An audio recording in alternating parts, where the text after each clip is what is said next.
My mom recently told me that she'd ordered 5 boxes of matzah for me on Amazon so I could avoid extra exposure on a trip to the grocery store. That was the moment when it really hit me that Passover would be pretty different this year.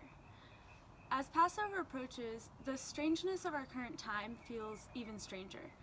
I'm thinking about things like, how will I make a Seder with my housemates instead of with my family?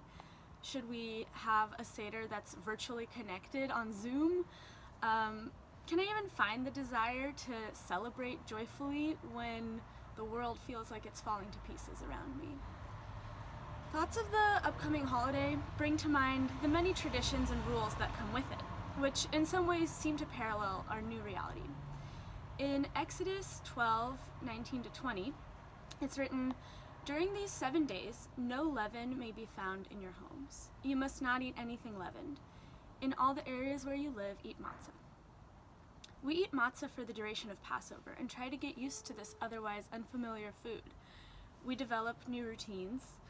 When we eat matzah, we're reminded of the suffering and pain of enslavement in Egypt. We recognize that while we may not willingly put matzah on our menus at other times, adhering to this tradition connects us to something greater than ourselves. And when we make cheerfully eggy matzah brie or sweetly decadent chocolate-covered matzah, we even find joy in this strange and unfamiliar routine.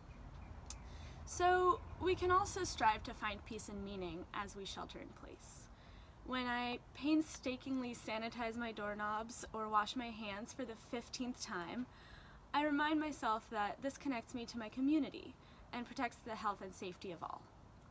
When I long for the comfort of a social gathering or crave a big hug from a friend, I think about how I might crave bread during Passover, but I appreciate it even more after refraining. And most of all, I'm reminded of the joy to be found even in this restricted reality. Time to work on projects at home, slower mornings and a much shorter commute, and gratitude for the company of the people in my home. When we avoid chametz during Passover, we recognize that we're giving something up. While we may think of what we're missing, we also know that our matzah eating days are numbered, and that we will soon return to our routines and comforts.